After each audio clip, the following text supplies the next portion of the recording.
कैची धाम बाबा नीम करौली की एक लीला स्थली है, जहां 15 जून 1964 को हनुमान जी की प्रतिमा की स्थापना की गई थी। जानिए त्रिकालदर्शी बाबा नीम करौली और कैची धाम के अनसुने रिश्ते का खुलासा। हल्द्वानी से अल्मोड़ा की ओर मोटर मार्ग पर भवाली से थोड़ी ही दूरी पर बहती हुई एक छोटी सी नदी दिखाई देती है, जो नैनीताल और अल्मोड़ा जनपदों की सीमा रेखा के साथ मिलकर बहती है। इस नदी को बाबा नीम करौली ने उत्तर वाहिनी नाम दिया है। जब आप उत्तर वाहिनी के तट पर भवाली से 7 किलोमीटर आगे बढ़ते हैं, तो आप दूर से ही सिंदूरी रक्तवर्णीय आभा वाले मंदिरों के शिखर की चमक देख सकते हैं। जैसे जैसे आप मंदिरों के पास जाते हैं, आपका स्वागत राममयी धुने के साथ होता है।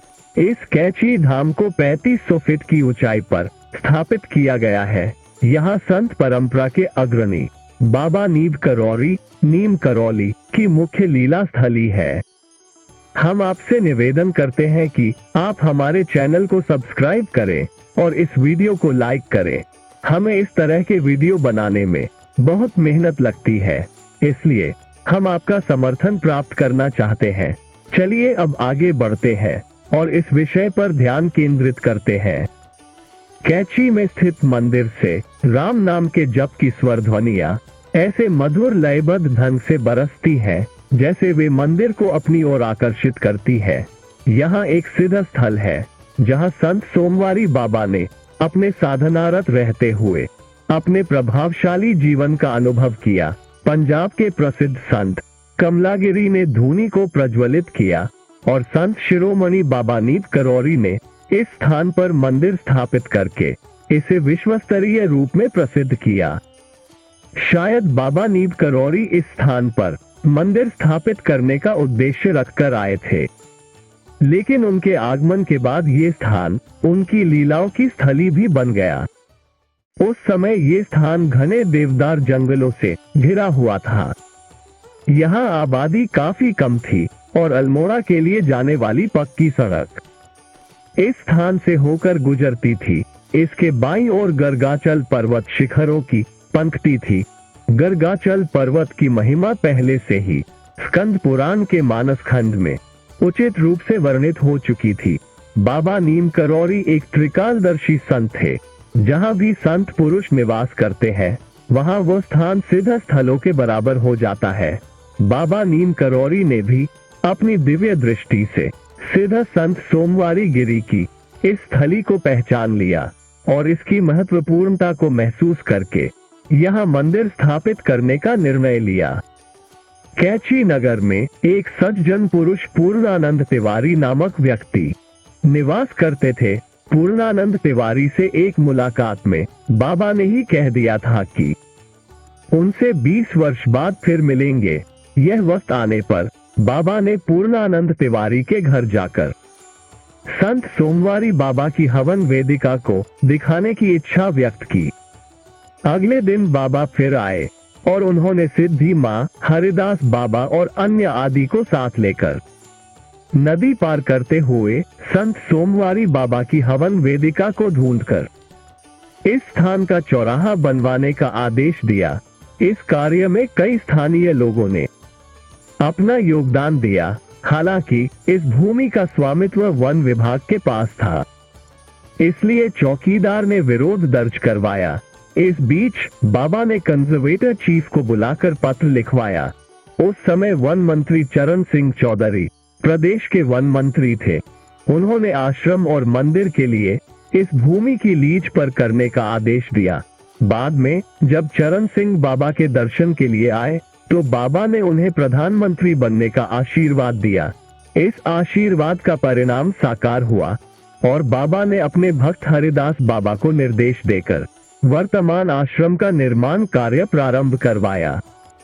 मंदिर के निर्माण के पहले चरण में संत सोमवारी बाबा की हवन वेदिका थी। उसी स्थान पर एक चबूतरा बनाया गया और उस पर हनुमान विग्रह स्थापित की गई। इसी हनुमान मंदिर के पीछे एक गुफा है, जहां संत सोमवारी महाराज आध्यात्मिक तपस्या करते थे हनुमान मंदिर के बाद शिवालय और लक्ष्मी नारायण मंदिर की स्थापना हुई। सामने की ओर बाबा ने विंध्यवासिनी देवी की मूर्ति को स्थापित किया। बाबा के समाधि के बाद मुख्य द्वार के पास के भवन में वैष्णवी देवी की मूर्ति स्थापित की गई। वैष्णवी देवी के मंदिर में अब नामकरण समारोह होता है। शिवालय में शिव पार्वती, गणेश और कार्तिकेय के अलावा प्रमुख रूप से एक शिवलिंग स्थापित है। जिस दिन मंदिर में पवनसुत हनुमान जी की प्रतिमा स्थापित की गई, उस दिन बाबा ने हनुमान जी की प्रतिमा को अपने हाथों से दूध पिलाया था। यह अद्भुत घटना बाबा के भक्तों द्वारा देखी गई थी। 15 जून 1964 को हनुमान जी की प्रतिमा की स्थापना हुई और उस दिन से प्रतिष्ठा दिवस के रूप में मनाया जाता है। इसके बाद मंदिर परिसर में नित्य नए निर्माण कार्य जारी रहे। राम कुटी, कृष्ण कुटी, विष्णु कुटी, राधा कुटी, श्याम कुटी जैसी अनेक कुटियों का निर्माण कार्य आगे बढ़ाता गया। राधा कुटी में स्वयं बाबा निवास करते थे, जबकि कृष्ण कुटी में सिद्धि मां निवास करती थी। कुटिया के भवन में वह कंबल श्रद्धालुओं के दर्शनार्थ रखा जाता था, जिसका उपयोग बाबा करते थे। इन कुटियों में बाबा की नाना मुद्राओं के विशाल छायाचित्र सजे हुए हैं। कैची मंदिर परिसर में स्थित एक विशाल आश्रम है, जो मंदिरों के पास स्थित है। इस आश्रम में एक विशाल शिला है, जिस पर बाबा अक्सर आते और आराम करते थे। शिला के पास एक बड़ा आठस का पेड़ है, जो सूखकर बेजान था, लेकिन बाबा ने अपनी कृपा से उसे फिर से जीवित कर दिया और हरा बना दिया।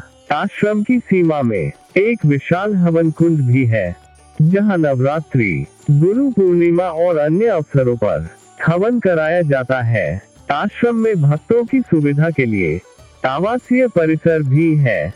मंदिर परिसर में सिंदूरी लाल शिखरों वाले देवालय से अलग धवल संगमरमर से बना एक भव्य मंदिर और भी है। यह मंदिर बाबा के समाधि मंदिर के रूप में विख्यात है, जहां बाबा की मूर्ति स्थापित है।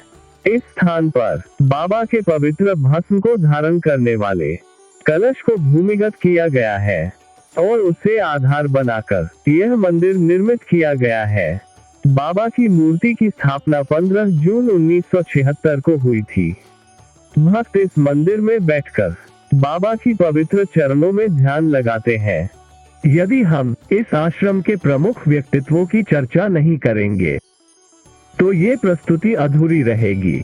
इन व्यक्तित्वों में श्री सिद्धि मां, श्री जीवंती मां और आश्रम के संचालक विनोद जोशी शामिल हैं।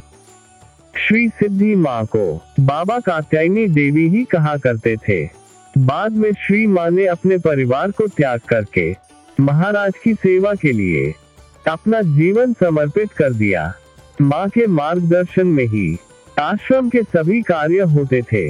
जीवंती मां ने अपने अध्यापन जीवन को छोड़कर संत भाव से आश्रम के लिए अपना समर्पण किया है।